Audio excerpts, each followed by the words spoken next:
यीशु मसीह के नाम से सबको जय मसीह की। आज का वचन है लेवी व्यवस्था उसका 26 अध्याय 5 वचन।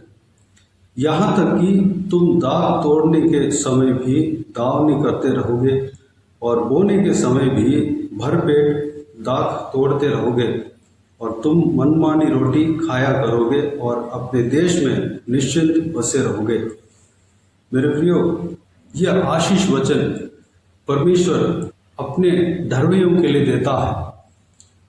यानी कि तीसरा वचन में हम यह पढ़ते हैं कि यदि तुम मेरे विधियों पर चलो और मेरी आज्ञाओं को मानकर उनका पालन करो।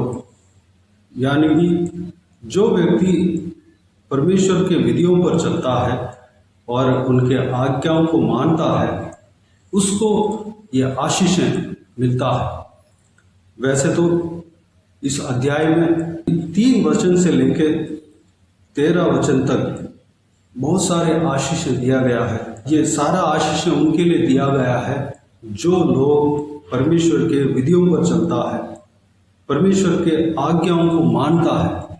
मेरे प्रियो, जो हमने आशीष आज के दिन में देखा है वह उन लोगों के लिए है कि परमेश्वर के विधियों पर जो जन चलता है और उनके आज्ञाओं को मानता है। मेरे प्रियो, ये बहुत सारे आशीषें हैं, उसमें एक आशीष हम आज मनन करने वाले हैं जो कि जो व्यक्ति परमेश्वर के विधियों पर चलता है और उनके आज्ञाओं को मानता है, उसके घर में कोई कमी नहीं रहेगी। वह दाख तोड़ने के समय भी दावनी करता रहेगा और बोने के समय भी दाख तोड़ते रहेगा। यानी कि बोने के लिए एक वक्त रहता है और काटने के लिए एक वक्त रहता है, दाख तोड़ने के लिए एक वक्त रहता है और दावनी करने के लिए एक वक्त रहता है। यानी कि अलग अलग प्रोसेस है। जो बोता है उस समय काट नहीं पाते, जब ये बड़ा होता है उसके बाद फल निकलता है या दान निकलता है, उसके बाद काटते हैं, उसके बाद उसको भेजते हैं, इनकम मिलता है या घर में लाते हैं, उसको खाते हैं। लेकिन परमेश्वर का वचन कहता है यदि आप परमेश्वर की विधियों पर चलोगे और उनके आज्ञाओं को मानोगे तो हमेशा आप काटते रहोगे। जब दावनी करोगे तब भी काटोगे, जब आप बोओगे तब भी आप काटते रहोगे। यानी कि आपको इनकम रुकेगा नहीं, हमेशा वह इनकम होता ही रहेगा। मेरे प्रियो, इस आशीष को अगर हम पाना है तो हमें परमेश्वर के विधियों के अनुसार चलना है, परमेश्वर के आज्ञाओं को मानना है, तब यह आशीष हम पा पाएंगे।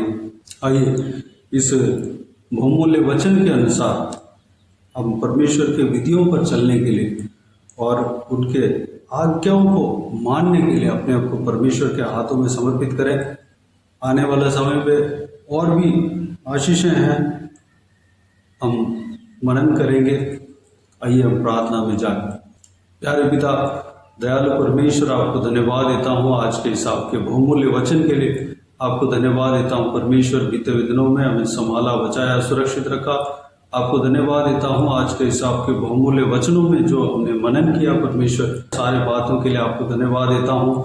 परमेश्वर, अगर हम आपके विधियों पर चलेंगे, आपके आज्ञाओं को मानेंगे तो परमेश्वर, ये जो आशीष है जो हमने आज के दिन में देखा है वह आशीष हमारे जीवन में लागू होता है। परमेश्वर, हमारे जीवन में कोई कमी, खाने पीने का, अन्न का कोई कमी नहीं रहेगा, इनकम का कोई कमी नहीं रहेगा। परमेश्वर, हमारे ज़रूरतें भरपूर होता है, भरपूर ही नहीं बल्कि परमेश्वर हम मनमानी रोटी खाया करेंगे। परमेश्वर, जब हम इन्वेस्ट करने का समय आता है तो परमेश्वर, हालेलुया, तब भी हम इनकम पाएंगे, तब भी हम लाभ देखने पाएंगे। परमेश्वर पिताजी, हमेशा हमारे जीवन में इनकम आता रहेगा।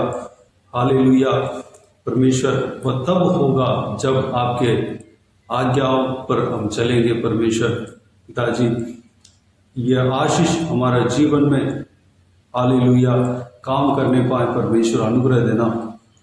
जो कोई भी जन इस वीडियो को देख रहे हैं, परमेश्वर हर एक का जीवन में, परमेश्वर हर एक का परिवार में, हर एक का जिंदगी में यह आशीष काम करने पाए पिता। हर एक व्यक्ति आपके विधियों पर चलने पाए, आपके आज्ञाओं पर चलने पाए, परमेश्वर अनुग्रह देना पिता। बाकी सारे बातों का आपके हाथों में सौंपते हैं परमेश्वर। इस वीडियो को देखने वाले हर एक जनों को आशीष देना पिता। किसी को भी कोई भी कमी घटी ना होने देना, भरपूर आशीष देना। कोई भी जन बीमार हो आपके हाथों में सौंपते हैं, उन्हें छूना, चंगा करना, प्रभु यीशु मसीह के नाम से चंगा होने पाए। अगर किसी को दुख हो, तकलीफ हो, सारा दुख तकलीफ को दूर करना, परेशानी को दूर करना, आंसुओं को पोंछना परमेश्वर। जिनको जो कुछ भी समस्या है, सारा समस्याओं को दूर करना परमेश्वर। जो भी व्यक्ति जो कुछ भी प्रार्थना में हालेलुया मांग रहे हैं, सारा प्रार्थना का विषय का उत्तर देना पिता। धन्यवाद। बाकी सारे बातों का आपके हाथों में सौंपते हैं पिता। जो कोई भी जन जहाँ कहीं भी जाते हैं आते हैं, हर एक के संग रहना, सुरक्षित रखना पिता। महिलाओं का आपके हाथों में सौंपते हैं, छोटे बच्चों का आपके हाथों में सौंपते हैं, बुजुर्ग व्यक्तियों का आपके हाथों में सौंपते हैं। हर एक के संग आपके स्वर्गदूतों को रखना परमेश्वर। आपके हाथ हमेशा हर एक के ऊपर बने रहने पाए, सुरक्षित रखना पिता। बुराई से बचाना पिता, दुष्ट लोगों से बचाना परमेश्वर। धन्यवाद। बाकी सारे बातों का आपके हाथों में सौंपते हैं पिता। सारा आदर महिमा जलाल आपको मिलते रहे। सारा दुआ प्रार्थना को प्रभु यीशु मसीह के नाम से मांगते हैं, सुनो ग्रहण कर। आमीन आमीन। प्रभु यीशु मसीह के नाम से प्रभु यीशु मसीह का आशीष और अनुग्रह हम सभी के ऊपर बने रहे। आमीन आमीन। मेरे प्रिय, इस चैनल को सब्सक्राइब करें और शेयर करें। अगर किसी को भी प्रार्थना का विषय हो तो डिस्क्रिप्शन में दिए हुए नंबर पर कॉल करके प्रार्थना करा सकते हैं। हम आपके लिए प्रार्थना करेंगे। आप अपने व्यक्तिगत प्रार्थना में हमारे लिए प्रार्थना कीजिए। इस सेवकाई के लिए, इस सेवकाई का उन्नति के लिए, इस सेवकाई में जुड़े हुए हर एक जन के लिए, हर एक आत्मिक उन्नति के लिए, तरक्की के लिए, आत्मिक आशीष के लिए, संसारिक आशीष के लिए, पारिवारिक आशीष के लिए प्रार्थना करें। प्रभु यीशु आप सबको आशीष दे। इस सेवकाई के द्वारा परमेश्वर आपके जीवन में कार्य किया हो वो भी हमें बता सकते हैं, ताकि हम सब मिलकर परमेश्वर को धन्यवाद दे सके, महिमा कर सके। प्रभु यीशु आप सबको आशीष दे। आमीन आमीन।